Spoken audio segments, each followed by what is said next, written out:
Bom, então eu estou aqui hoje falar um pouquinho, né, de algumas coisas que a gente tem feito, né, no nosso laboratório, no nosso grupo de pesquisa nos últimos tempos, relacionadas à combinação, né, de microextração em fase sólida através do Headspace com diversas outras técnicas, diversas outras modalidades de extração para estender a sua aplicação para compostos de baixíssima volatilidade.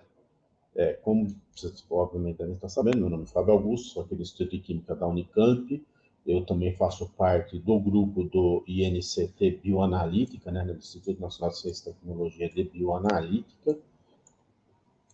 E tenho trabalhado já faz um certo tempo com microextração em fase sólida. Bom, muito bem, né?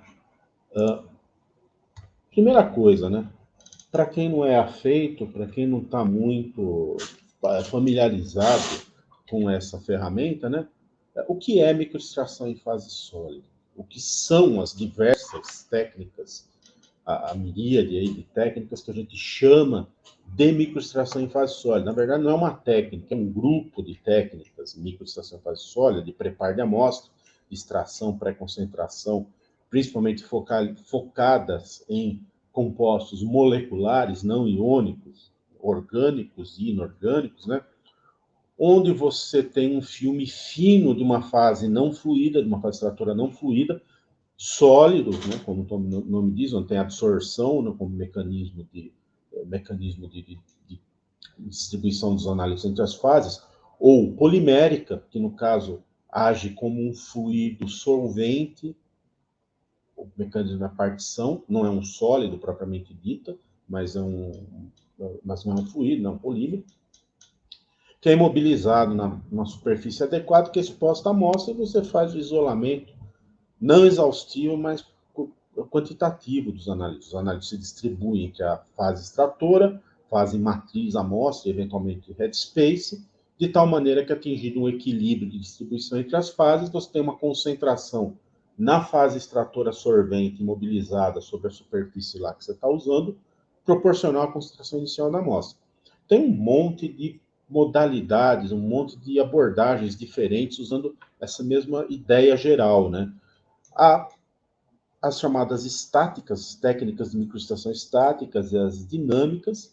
Nas técnicas estáticas, você simplesmente expõe seu dispositivo de microextração à amostra, a uma porção definida, fixa, contida num recipiente qualquer da amostra, espera atingir o equilíbrio.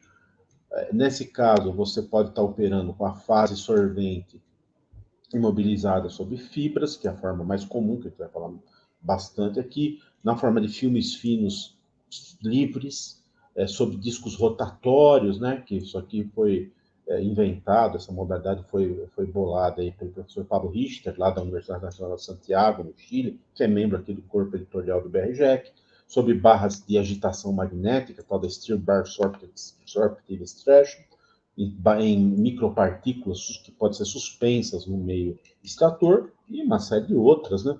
De outros formatos, e tem as técnicas dinâmicas, né, nas quais você essencialmente recobre ou recheia tubos capilares ou outros recipientes, outros condutos similares com a fase sorvente e faz fluir a sua amostra por esses tubos, por esses conduítes, e o material, os analíticos da amostra são sorvidos ali. Então, essas chamadas técnicas de microextração capilar, na tal da InTube SPME, né, onde você pode pegar um tubo capilar de sílica fundida, recobrir com camadas de polímeros sorventes, rechear ele com microfibras extratoras, com material de empacotamento, com monolitos, ou então você pode fazer isso aí em agulhas, aí você tenta dar em needle SPME, ou mesmo em ponteiras de pipetas extratoras. No caso, a microextração capilar, a professora Maria Eugênia Queiroz, lá em Ribeirão, talvez seja uma das pessoas que mais tem contribuído no mundo com desenvolvimentos nessa técnica, um dos líderes no mundo, né? Tem vários várias publicações. Então, tem um monte de formatos diferentes de microextração. O que tem em comum todos eles, você usa microvolumes de fase extratora, né?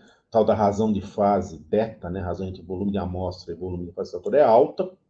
Você tem uma extração que não é exaustiva, você não remove todo o analito da porção de amostra que você testa, você não tem 100% de eficiência de recuperação, mas é quantitativa a extração. A massa isolada é proporcional à concentração, não é exaustiva, mas proporcional à concentração. Em todas elas você vai ter filmes finos do sorvete, quer dizer, a cinética de extração é rápida, então você ganha em tempo comparado com outras técnicas. Em todas, a fase sorvente está imobilizada numa superfície sólida inerte, então é bem fácil de você manipular o dispositivo extrator, ao contrário de outras técnicas similares. Bom, tem várias modalidades, como eu disse, muitas delas existem só como protótipo, usado academicamente. Outras já existem como dispositivo comercial, notavelmente, né, a microextração em fibra, né, a SPME em fibra, que era patente exclusiva da Supelco, hoje já tem vários fabricantes. As flechas da SPME, que são da Restec, que são microlâminas, MAPS, que é Micro Extraction on Packet Syringe, você tem uma seringa, né, uma agulha, uma micro seringa, onde a agulha é empacotada, né, com material extrator, Stir Barker, que mencionou, as SPDE, que são também agulhas recheadas, agulhas recobertas, tem uma série de formatos diferentes, mas de longe o formato mais tradicional, mais empregado, que foi introduzido já há muito tempo, o sinônimo da SPME para quase todo mundo que trabalha como aplicação é a SPME em fibras extratoras, onde você tem uma fibra de sílica fundida recoberta com esse filme solvente, polímero ou adsorvente disperso num agente aglutinante e usa isso como meio extrator para compostos moleculares, geralmente orgânicos, e análise geralmente cromatográfica, embora não necessariamente. Bom, os primeiros dispositivos SPME comerciais, baseados em fibras, né, foram disponibilizados em 1994 no comércio, foram descritos em 89, né, a primeira publicação lá do grupo do Pavlichin, de 1989. 5 anos depois já era comercial e virou praticamente o padrão ouro para extração e pré-concentração de voláteis, semivoláteis, uma série de matrizes aquosas, de sólidos, matrizes biológicas, métodos usando SPME baseada em fibra, né, SPME tradicional, são muito aceitados, são muito populares, principalmente porque esses dispositivos, por já serem comercializados há muito tempo, você tem uma fabricação, independente do fabricante, hoje tem vários, que geralmente é consistente, boa reprodutibilidade de lote a lote, uma larga base de usuários que conhece os métodos, a técnica, né? Sabe usar um monte de protocolos analíticos validados, realmente confiáveis. Então, é muito empregada, né? Só que ela tem algumas limitações, né? Ela é muito mais adequada para procedimentos analíticos baseados em cromatografia gasosa, né? O nicho mais importante dela é a cromatografia gasosa, sem sombra de dúvida, apesar de ser usada eventualmente combinando uma série de outras técnicas de separação ou não, detecção, identificação, né? Temos trabalho com o professor Marcos Zezzi aí, há muito tempo já foi feito, né? Usando a SPME para extrair compostos organometálicos e detectar em emissão atômica, com forma de grafite, um monte de aplicações em outras técnicas. Então, basicamente, cromatografia gasosa, né? E por serem muito frágeis essas fibras, as microfibras comerciais, né? E relativamente caras, né? Uma caixa de 3 fibras no comércio, no mercado brasileiro hoje está em R$3.000, elas são reutilizáveis, etc, mas estão muito frágeis, R$1.000 por um pedacinho de sílica que, se você olhar mais invocado lá, quebra, é um negócio meio que às vezes as pessoas pensam 2 vezes. você evita o contato dessas fibras direto com a amostra, a chamada extração direta, mergulhar a fibra lá dentro da matriz, né, para fazer a extração. Então, você evita tanto quanto possível. Então, por ser mais útil para GC, que é sinônimo de análise para compostos com pressão de vapor mensurável, moderada, compostos voláteis, e por ser menos adequada para extrações diretas, né, é mais popular para operação através do headspace, análise de headspace, sempre que possível, ou então, se for fazer extração direta, de amostras aquosas e bem limpas. Então, essa é uma limitação da SPME. Bom, mas, por outro lado, a SPME é um negócio muito simples, muito conveniente, muito prático. O custo, apesar do custo de implementação, como toda microtécnica, ser elevado, o custo por análise é muito menor que outras técnicas convencionais, ou seja, ela se paga em pouquíssimo tempo. É algo que a gente, a comunidade, de modo geral, julga adequado tentar estender o escopo de aplicação para analitos e matrizes que normalmente a gente não empregaria ela. Por exemplo, né, compostos com volatilidade muito baixa, pressão de vapor baixíssima e amostras sólidas ou amostras sujas que a gente não poderia fazer extração direta. A gente, como estender, né, a aplicação de SPME para essas amostras?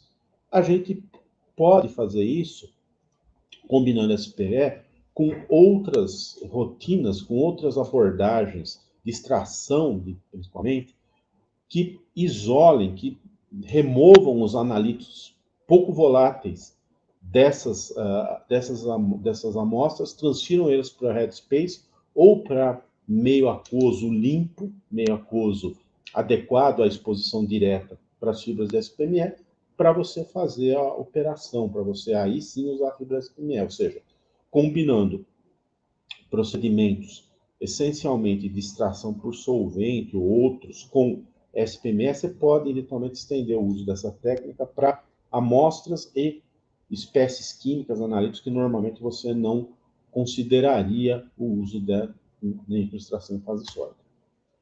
Então, aqui nesse trabalho, né, aqui nesse webinário, né, a gente vai mostrar alguns resultados que a gente tem obtido, né, nesse sentido, né, tentando combinar SPME com outras estratégias de extração para concentração para aplicar para amostras sólidas, amostras com analíticos de baixíssima volatilidade e tentar usar as microfibras para extração. Então, essencialmente, a gente vai mostrar a combinação de SPME com extração por água subcrítica, água quente pressurizada, no caso não é através do headspace, né? A gente fala de extração de headspace, mas extração direta, né? Onde a gente transfere os analíticos da amostra para um meio aquoso limpo, e aí sim a gente pode mergulhar na sua fibra e fazer extração. E extração de microextração em fase sólida através do headspace, mas assistida por vácuo, que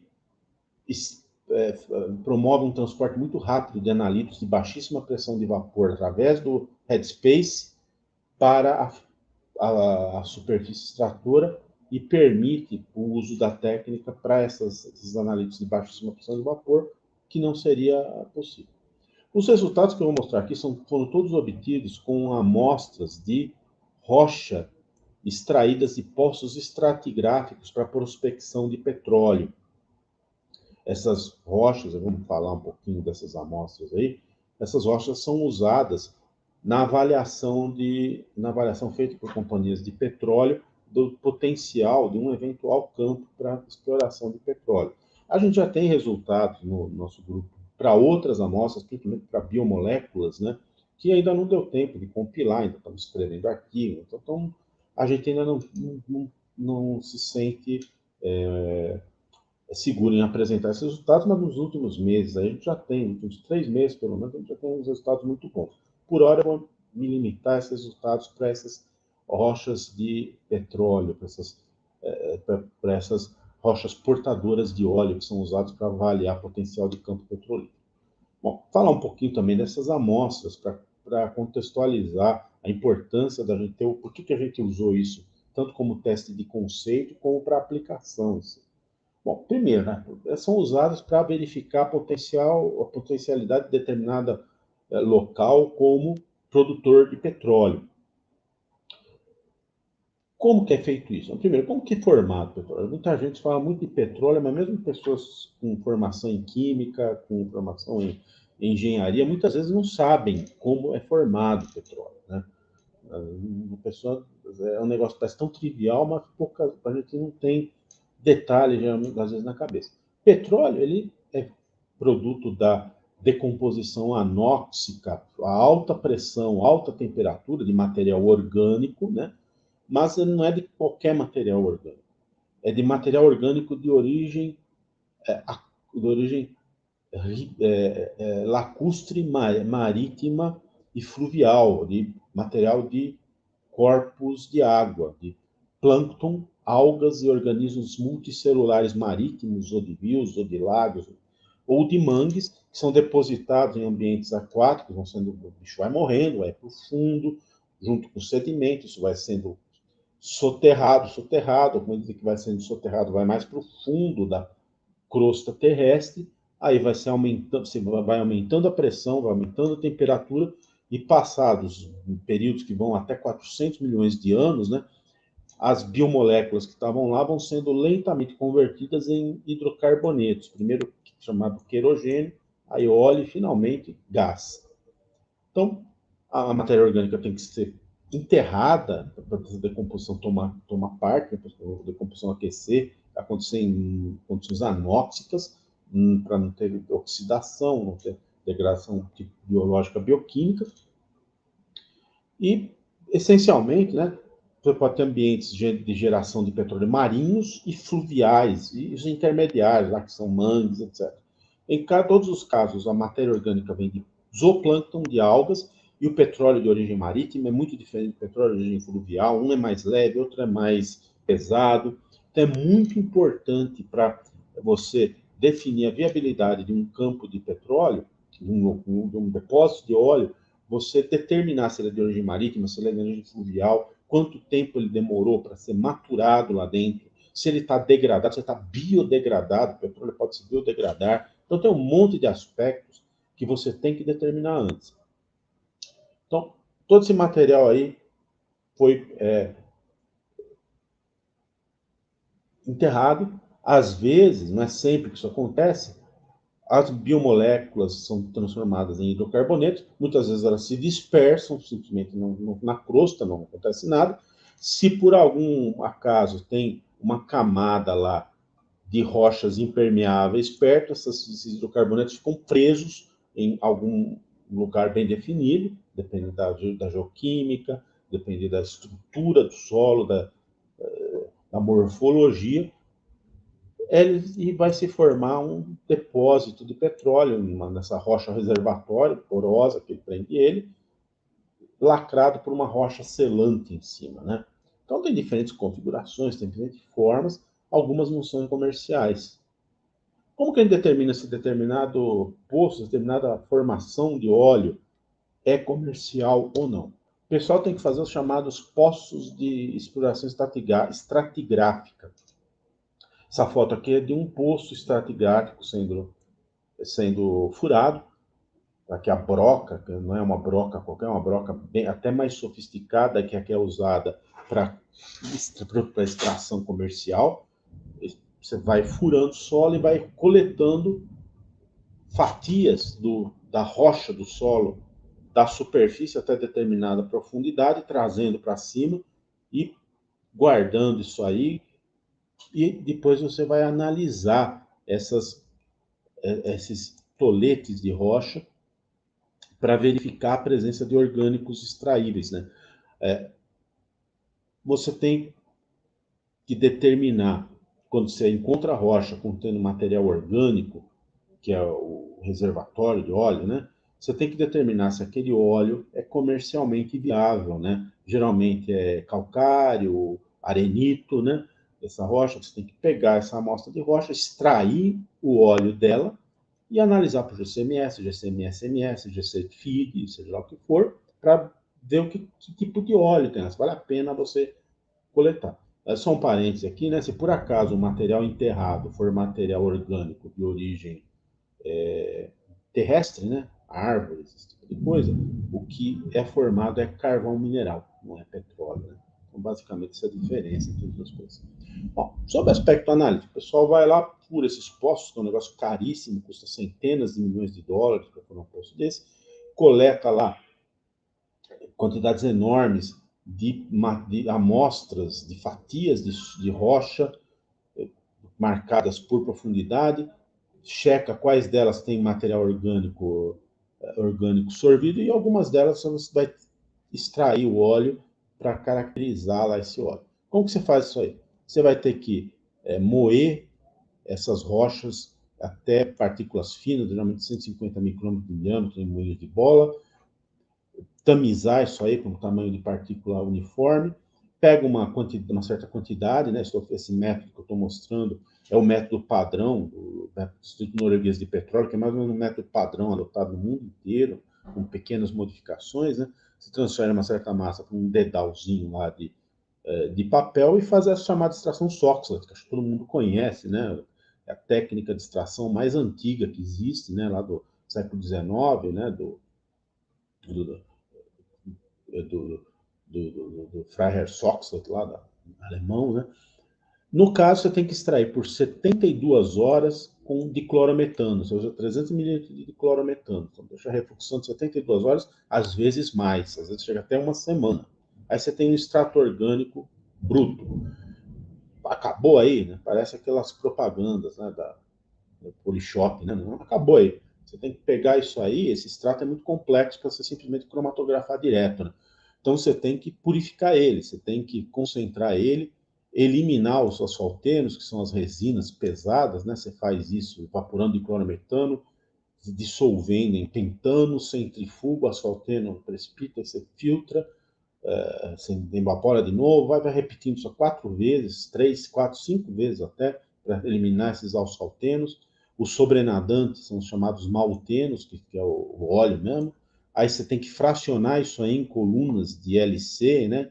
Em colunas de cromatografia de baixa pressão. Às vezes você tem que usar também cromatografia em camada delgada e outras técnicas de fracionamento, cromatografia líquida preparativa, um monte de truques, mas o mais comum são essas colunas. Você obtém várias frações, né, dependendo do que você usou para eluir lá seu óleo. A fração que contém os compostos interessantes para checar a qualidade desse óleo é a chamada F1, a primeira fração que elui aí com o seu zenexano, no método padrão, chamado método SARA, né? Aí você pega essa fração 1, a 2 tem aromática, a 3 tem as resinas, né? Elas são menos interessantes para fins analíticos, né? Evapora até secura, reconstitui, aí você faz o GCMS. Bom, isso são cromatogramas típicos, né? De GCMS, de extratos F1, de rochas de petróleo, né? Aqui um petróleo que está bem degradado, biodegradado, aqui um petróleo maduro, de boa qualidade, né? Como que eu sei isso? Que foi eu que analisei isso aí, eu já sei que composto tem. E quem trabalha com esse negócio de geoquímica orgânica, não, nem tenho tanta experiência assim, mas quem é bem experiente, olha esses cromatogramas bem complexos, já pelo aspecto, já mata o que tem no óleo, o que está acontecendo.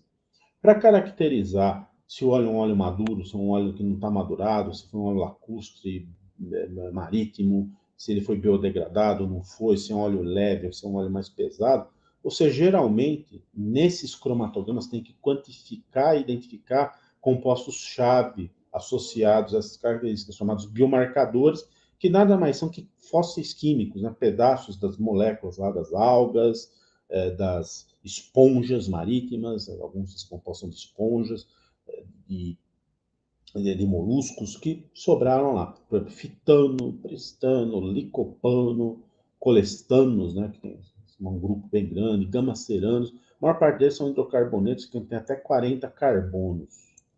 São bem pesados. Né? Bom, óbvio, né, dá para perceber que esse procedimento todo aí ele é muito demorado, pode demorar até 10 dias para você processar, né, uma amostra dessas, essencialmente manual, não automático. Qual que é o problema de ser manual? Não é só o custo, né?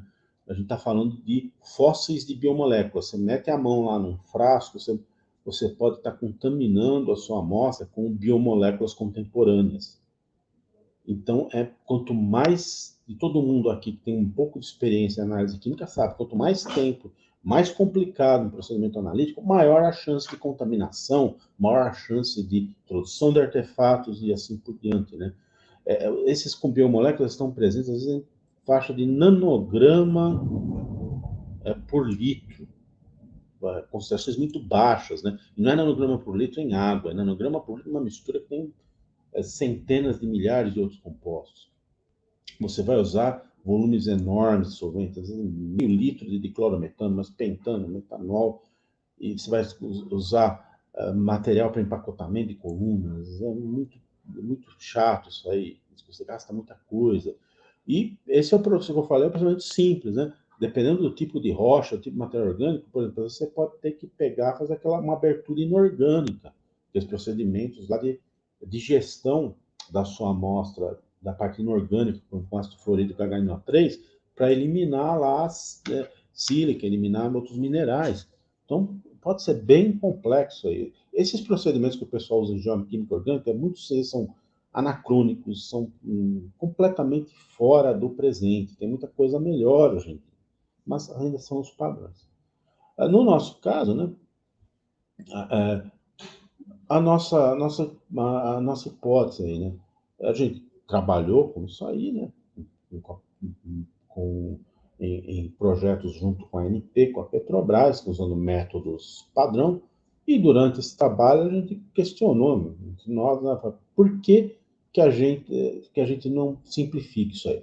Esses biomarcadores de petróleo, né, eles têm uma pressão de vapor que é baixa, são compostos muito, muito pesados, mas é alta o suficiente para a gente analisar eles por cromatografia gasosa.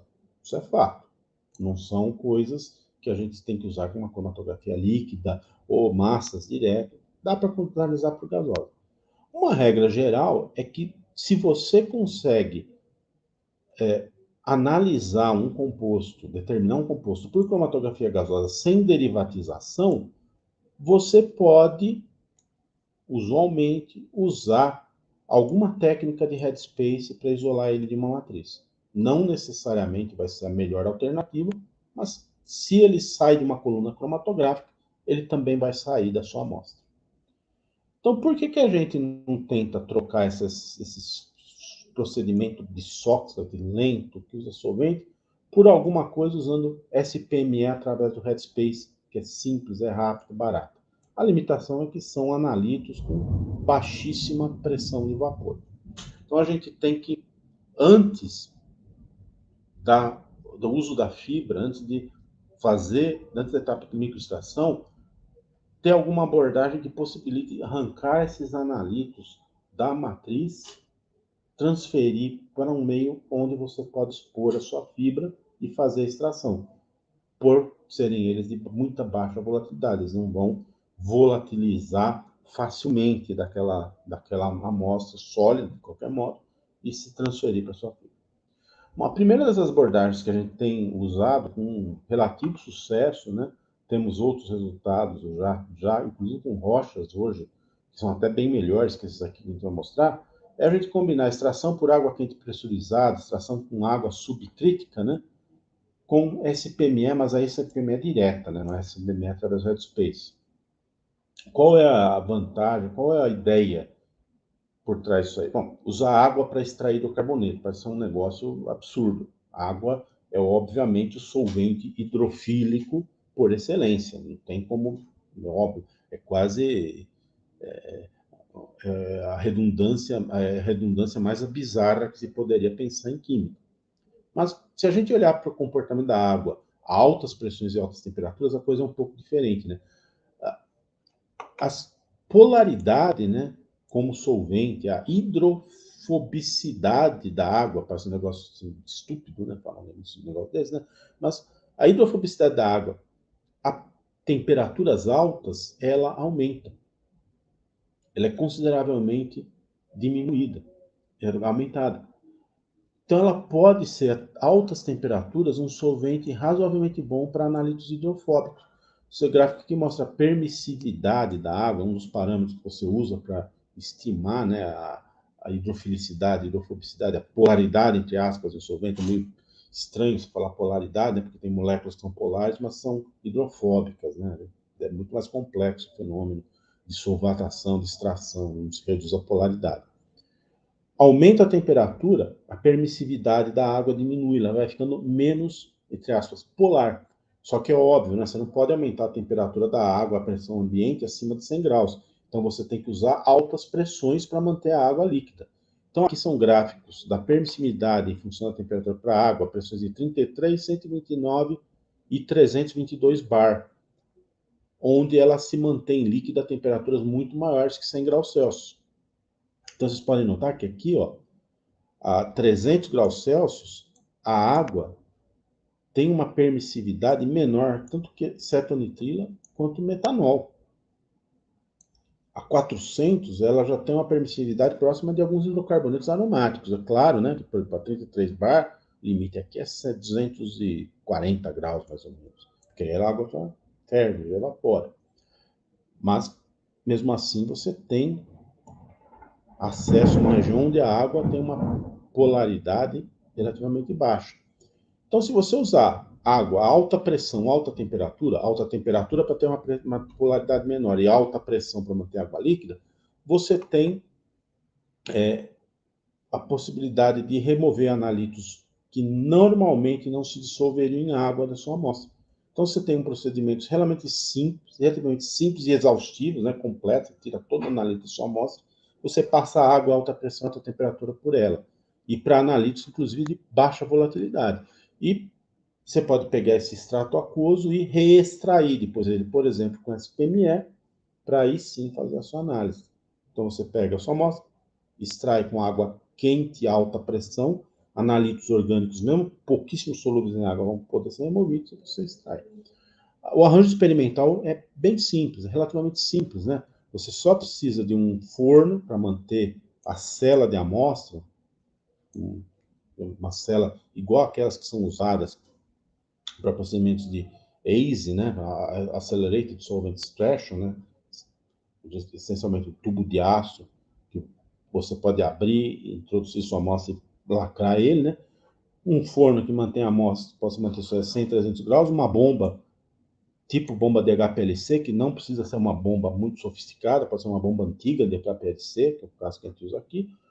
Aqui um regulador de retropressão, um back pressure regulator, né, com um negocinho bem simples, uma válvulinha que mantém a pressão atrás dela, né, no segmento atrás dela, constante, não precisa ter uma regulagem muito estrita, né, e passa a água, faz fluir a água a alta pressão, alta temperatura para sua amostra, passando por aqui a água é coletada com seus analitos. Bom, isso já é um negócio que há muito tempo já foi tentado, né? É um negócio meio óbvio, né? Em 1996, o grupo do Hawthorne, ele fez a primeira combinação de extração com água quente pressurizada e SPME. Ele aplicou isso aí para particulado atmosférico, para solo, para analisar pHs e outras coisas. Extraía por PW, Pressurized Water Extraction, enfiava a fibra na água e ela que saía, determinava. Só que esses trabalhos do Hawthorne, com o SPME, não tiveram muito segmento, né? Até meados deste ano, tinha menos de 10 artigos descrevendo na literatura essa combinação. Essencialmente porque o pessoal que testou isso aí testava para coisas para as quais existiam alternativas melhores. pH, por exemplo, você não precisa de todo esse circo para tirar de um particulado atmosférico. Você simplesmente bota num frasquinho, aquece e põe a fibra headspace direto. Acabou, não é tão... A pressão de vapor é suficientemente alta para você fazer isso diretamente, né? Realmente nunca foi aplicado para situações como as tais biomarcadores de rocha de petróleo, onde realmente podia ser uma alternativa válida. O que a gente fez aqui foi justamente explicar essa combinação para biomarcadores de rochas de petróleo, amostras de rochas de petróleo, só que para separação, detecção, a gente não usou cromatografia gasosa convencional, a gente usou cromatografia gasosa bidimensional, não vou falar muito sobre isso aqui, essencialmente porque a capacidade de separação dela é muito maior, você não vai precisar purificar o seu extrato. Com um GC você consegue detectar lá os seus compostos sem necessidade de ter fracionamento. Ele tem capacidade de separar misturas muito mais complexas do que GC convencional. O arranjo que a gente usou está aqui, né? Uma bomba seringa de cromatografia líquida antiga, né? Que estava lá encostada no laboratório. Nem sei de quem era essa bomba, aí, meu colega aí já aposentou. Um forno de cromatógrafo a gás antigo também, que a gente usou como forno, né? Um HP 5890. A gente usou tubo de aço de 1,16 para fazer todas as conexões, aqui uma espiral de pré-aquecimento, a celinha de extração, o controlador back pressure regulator, né? Então, a gente bombeava a água para cá, ela pré-aquecia, passava pela amostra contida nessa cela e coletava o extrato aqui.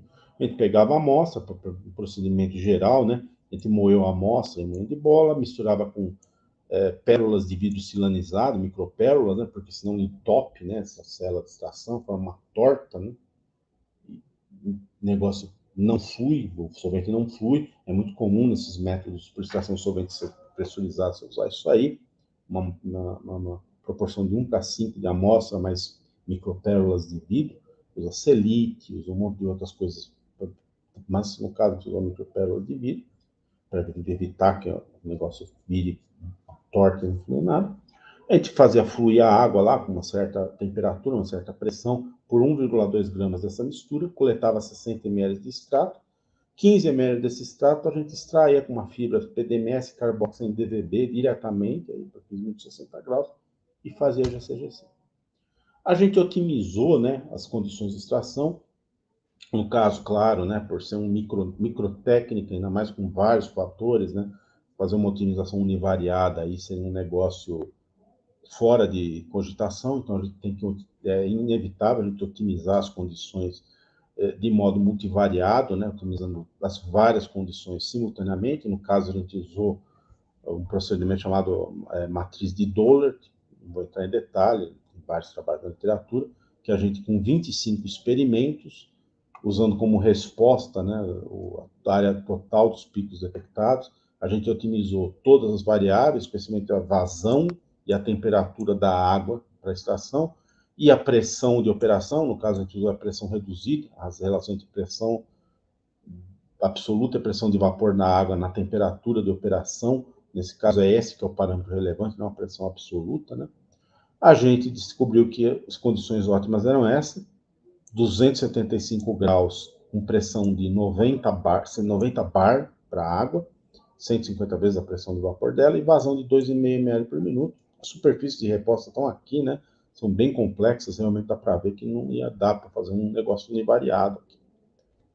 Bom, aqui está uma foto, né, de várias porções de extrato de uma rocha de poço estratigráfico com 4,5% de carbono total extraível, né?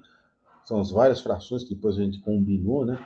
Aí o Breno, meu aluno ali, tirou fotos para mostrar que realmente a primeira fração está quase todo o material e 60 ml já tirou tudo que tinha lá, daquela controle da amostra. Aqui tem um cromatograma de GC-GC, foi feito em modo 5, monitorando em 1,91 dos aromáticos, porque a gente observou que basicamente a gente conseguia arrancar os aromáticos. Para os hidrocarbonetos saturados, a eficiência não foi, como até poderia se esperar, muito boa. Então, ela foi muito boa, uma eficiência limitada para espécies muito hidrofóbicas, para os alcanos saturados, que seria um alvo mais interessante aí, né? Para os aromáticos e para outros mais polares, mais polarizados, as recuperações são muito boas. Então, ela parece que é uma alternativa boa para esses compostos, para esse grupo, mas não para um composto antártica, que você quer tirar tudo. A gente tem feito testes nos últimos tempos aí com misturas água-etanol, que elas sim já são bem boas para você arrancar tudo, né? Porque aí, ó, claro, né? Tem um pouco de etanol, até etanol puro, ele já tem uma hidrofobicidade menor. Mas não vou mostrar esses resultados aqui por hora. É isso que a gente pode falar. Bom, além da extração com fluidos pressurizados, como água pressurizada, ele também testou extração de SPM através do vácuo para tentar analisar esses compostos de baixíssima volatilidade dessas amostras sólidas, né? Qual que é a ideia? Extração através do Headspace, você pega a sua amostra, coloca num frasco lacrado, deixa um pouco de fase vapor livre lá no frasco, chamado espaço confinado em português, ou Headspace em inglês, que é o que a gente mais usa, espera equilibrar, expõe sua fibra a esse Headspace, remove a fibra, compostos orgânicos voláteis, inorgânicos voláteis também, se tiverem, né, vão se distribuir entre as 3 fases, e você remove a fibra, dessorbe, você teria um meio para quantificar e detectar, identificar, quantificar esse composto. Para compostos pouco voláteis, obviamente isso é problemático, né? Você vai ter analito na fase de vapor, se a pressão de vapor não for zero. Mas o problema é que o equilíbrio é muito, muito, muito lento, vai demorar muito tempo, não é prático, né? Basicamente porque a difusão do analito nas chamadas camadas estáticas difusivas, chamadas boundary layers, né, que existem nas interfaces entre amostra e headspace e fibra, vão ser muito, muito, muito lentas. Então não tem, né, isso aí a Hélia Psilax lá de Creta, que é a pesquisadora que praticamente quase inventou, né, essa modalidade aqui, não foi inventora, não foi quem tornou prática, né, demonstrou isso aí. É cinética de extração. Né? Esse composto com constantes da lei de Henry muito baixas, né, pressões de vapor muito baixas. É muito lento, né, não é prático. Então, por isso, o SPME, através do Headspace, você vai aplicar para compostos com pontos de ebulição menores, pressões de vapor maior, que são os tais compostos voláteis. Então, como que a gente poderia acelerar o processo de transferência de massa para poder usar para esses compostos como esses biomarcadores que eu mostrei para você, que são hidrocarbonetos e outras moléculas muito grandes, de baixíssima volatilidade? Bom, você pode aumentar a temperatura lá do seu meio extrator, só que aí você tem um monte de problemas. Você pode detonar a sua fibra, você vai afetar os equilíbrios, você vai acelerar o processo de transferência de fase, mas os processos de equilíbrio também vão ser afetados. E geralmente, quando você aquece, a tendência é que as espécies fiquem no headspace para sempre, vão tudo para o headspace. Da amostra para o headspace, que é o que você quer, legal, mas também da fibra para o headspace. Você limita a quantidade de extraída. Mas você também pode fazer um negócio que não é tão óbvio, né? Fazer a extração a baixa pressão, um headspace a baixíssima pressão, sob quase vácuo. A Hélia Psilax, em 2012, ela demonstrou, né, que em baixa pressão, a velocidade com que os analitos migram de uma fase, da fase amostra para o headspace, do headspace para a fibra, ela aumenta significativamente. Ela aumenta dezenas de vezes. Então, você atinge o equilíbrio rapidamente. Então, compostos que você não iria extrair, porque seria absurdamente lento, seria impraticavelmente lento, você passa a poder extrair. No caso, ela fez testes com compostos com constantes da lei de Henry de até 10⁻³ mol por pascal por metro cúbico, né? Então, pressões de vapor moderadas, né? Tem até um certo número de descrições na literatura disso aí, até uns 30, umas 30 descrições na literatura, mas também a maior parte delas é para espécies aí que você pode usar outras técnicas, né? Aqui a gente questionou por que não usar para esses biomarcadores que são espécies de pressões de vapor muito, muito, muito, muito mais baixas que essas, para onde esse PME no vácuo realmente vai valer a pena. As constantes de Henry para esses compostos, para vocês terem uma ideia, estão na ordem de 10⁻⁸, 10⁻10 mol por pascal por metro cúbico, muito menor do que a faixa normal que é usada. O material que eu vou mostrar para você já foi preparado, já foi apresentado, publicado recentemente nesse jornal aqui, jornal recente, né, Advanced Sample Preparation. Foi o primeiro artigo publicado, que está o DOI desse, ele é open access, né? Por enquanto ele ainda é de graça, né? Porque é um periódico muito novo da Elsevier, está aqui o DOI do artigo, né? Ele já foi publicado, né? E descreve justamente a aplicação que a gente fez de headspace sob vácuo para isolar esses compostos bem voláteis.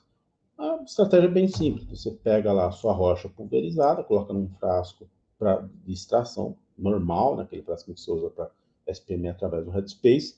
A única diferença que tem aqui é que você tem que usar, ao invés daquele septo, né, convencional que tem aqui, você usa uma válvula chamada válvula mini inerte, que vários fabricantes aí vendem, né, para você manipular gases, né, ela é bem simples, né, modificada com um septo pré-perfumado, né, você tira uma topinha dela, coloca esse septo pré-perfurado e usa isso aí para extração. A Lélia, lá de Elepsilática, uma pessoa que bastante aberta para colaboração, a gente tem um bom contato com ela, ela cedeu, mandou da Grécia aí 2, 3 dessas pecinhas para a gente também já fez algumas, é um negócio bem simples.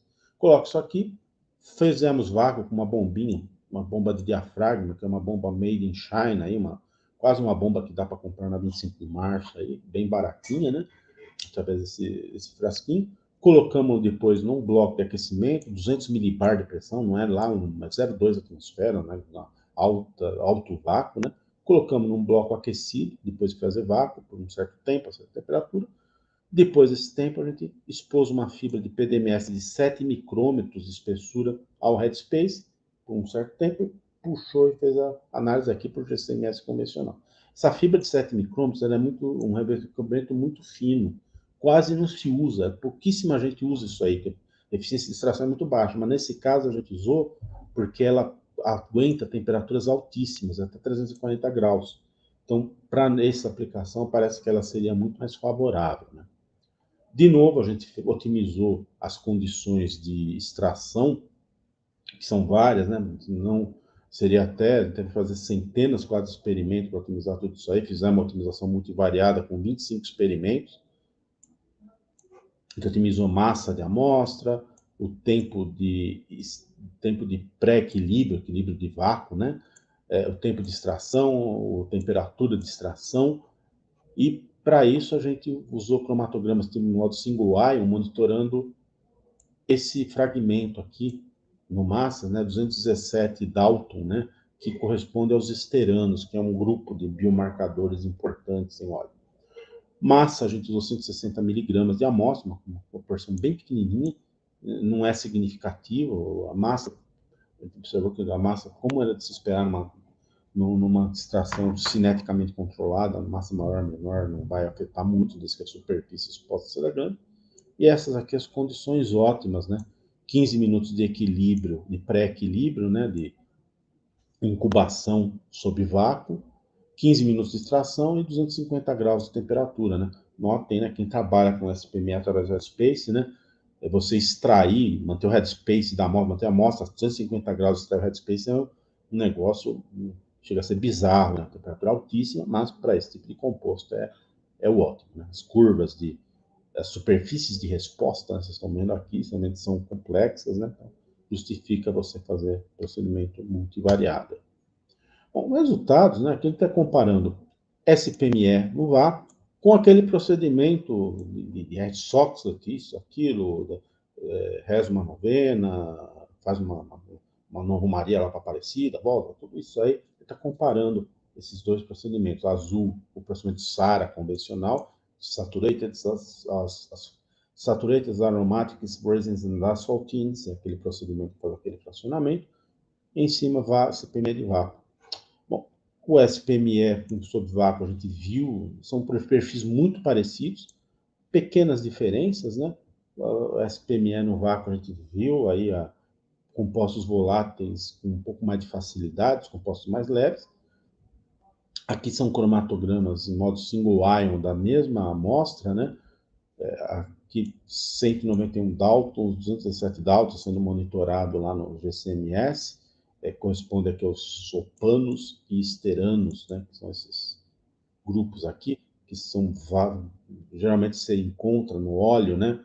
No óleo bruto, você encontra a família inteira de opanos e esteranos, que é esse esqueleto aqui básico, né? Quem trabalha com bioquímica está reconhecendo colesterol, está reconhecendo aquelas biomoléculas, aqueles esteroides, né? Aqueles biomoléculas que existem nos organismos vivos, isso é o que sobrou lá depois de alguns centenas de milhões de anos, está errado, né?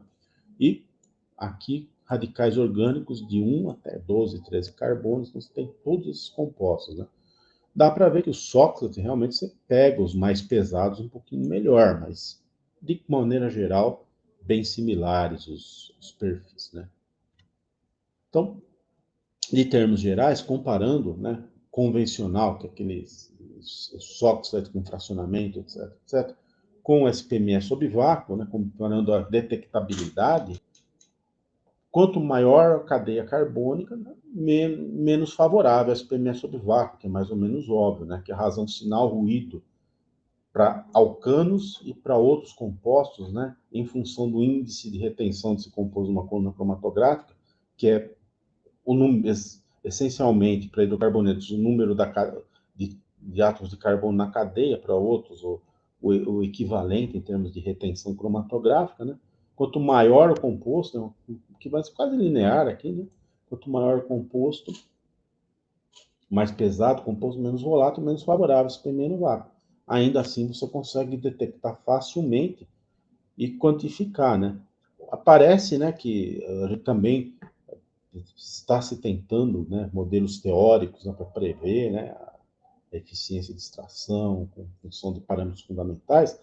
Aparentemente, você pode modelar a eficiência de extração em termos do tamanho da cadeia carbônica, né, da massa molar do composto, né, porque as propriedades, tipo constante de Henry, pressão de vapor, coeficiente de difusão, que todas elas vão afetar a massa extraída, né, em termos básicos, em termos fundamentais, no frigir dos ovos dependem do endocarboneto, o tamanho da cadeia alquílica, né? Aqui, claro, né, são outros compostos, opano, esterano, são várias séries homólogas, né? A dependência já não vai ser mais linear, né?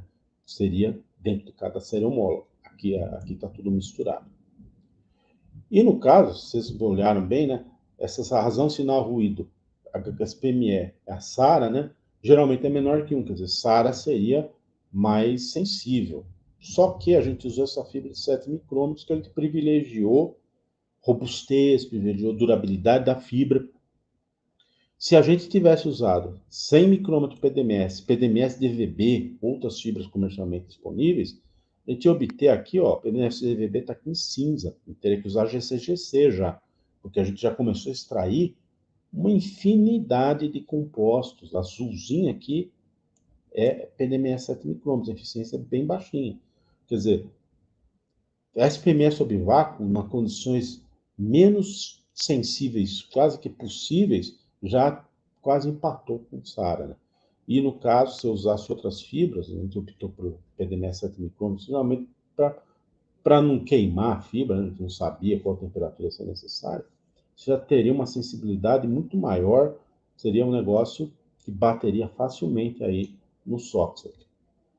É linear, é quantitativo. A gente fez uma validação quantitativa simulada, não dá para fazer uma validação formal quantitativa, né? Porque não existe amostra padrão para isso aí.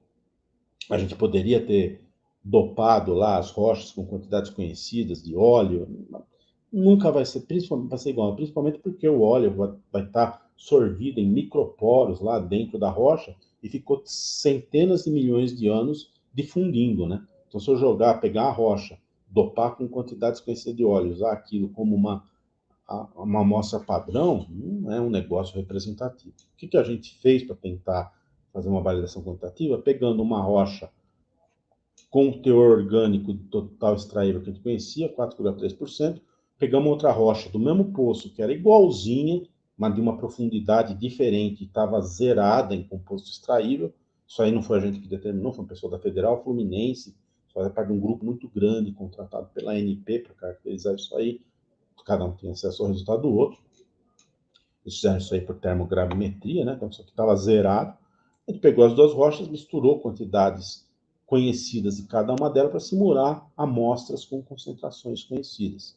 Então, dá para ver aqui, são cromatogramas feitos com concentrações, pseudoconcentrações diferentes de compostos orgânicos extraíveis. Aqui de alcanos totais, de opanos, esteranos, dá para ver que tem alcano muito fácil, claramente linear, os outros já não é tão linear, mas também porque isso aqui são compostos individuais, nanograma por grama, então está no limiar da detectabilidade, mas a linearidade é comparável ou melhor que o SOX padrão e sensibilidade adequada e potencialmente muito melhor. Bom, É um procedimento, uma abordagem que parece ser muito interessante, SPME sob vácuo, que nós estamos também usando. Atualmente, nós estamos estendendo isso aí para biomoléculas de material vegetal, mas não uma abordagem um pouquinho diferente, ao invés de usar alta temperatura, a SPME sob vácuo e alta temperatura, o contrário, usar SPME sob vácuo e temperatura subambiente para preservar essas biomoléculas, né? Então, ele teria que usar uma temperatura maior que a atmosférica, maior que a ambiental, para fazer a extração, poderíamos degradar essas biomoléculas, está tentando estender isso aí para o subambiente. Bom, para concluir, né, água quente pressurizada, pura, né, mais SPME, como a gente poderia esperar, ela é para compostos moderadamente polar, moderadamente hidrofóbicos, você tem boas recuperações, mas não muito boas para compostos altamente hidrofóbicos. Usando água com modificador orgânico, etanol, que é um negócio bem simples, já muda da água para o vinho, a gente já tem recuperações similares às de usar epavexano. Então, são muito boas as recuperações. Talvez futuramente eu possa mostrar esses resultados. SPME sob vácuo já consegue uma recuperação muito uniforme e excelente para qualquer composto que tenha uma pressão de vapor mensurável à temperatura ambiente, não necessariamente alta. Por exemplo, a gente conseguiu chegar ao composto C30, C35, C30, hidrocarboneto C30, tem uma pressão de vapor a 25 graus de 4 vezes 10 a menos 8 microbar, ponto de ebulição de 450 graus Celsius. Então, é muito inusitado você conseguir extrair um composto no headspace com uma pressão de vapor tão baixa, só usando o vácuo mesmo. E é vácuo, mas não é aquele vácuo pesado, 0,2 atmosfera de vácuo, numa bombinha que, como eu disse para vocês, é quase uma bombinha de brinquedo.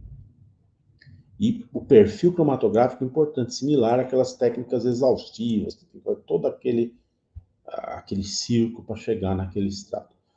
Existem modelos teóricos de SPME sob vácuo que são essencialmente baseados, né? Eles associam eficiência de extração com a constante de Henry do composto. Constante de Henry é aquela constante de distribuição no composto entre solução diluída e a fase vapor em líquida solução, que vai servir, obviamente, para amostras aquosas, né? Mas não para amostras como essas sólidas, amostras com baixo conteúdo de água.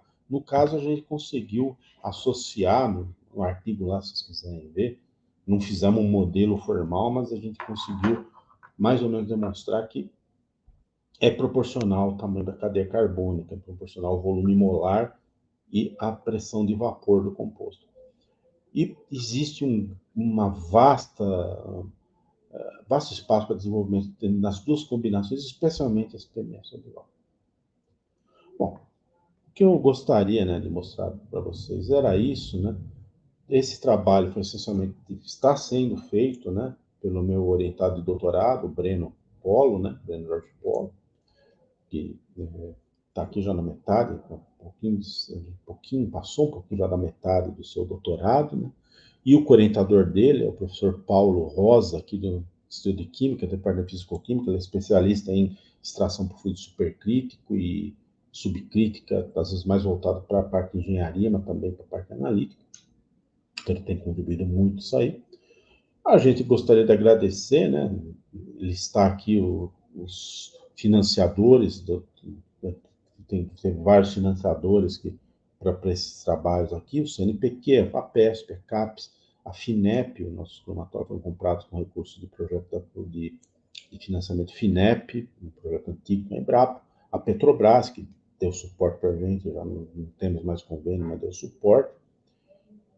E, finalmente, né, agradecer novamente à editoria, né, do BRJAC, ao professor Marco, ao Luiz, pelo convite por estar aqui, agradecer a vocês pela atenção,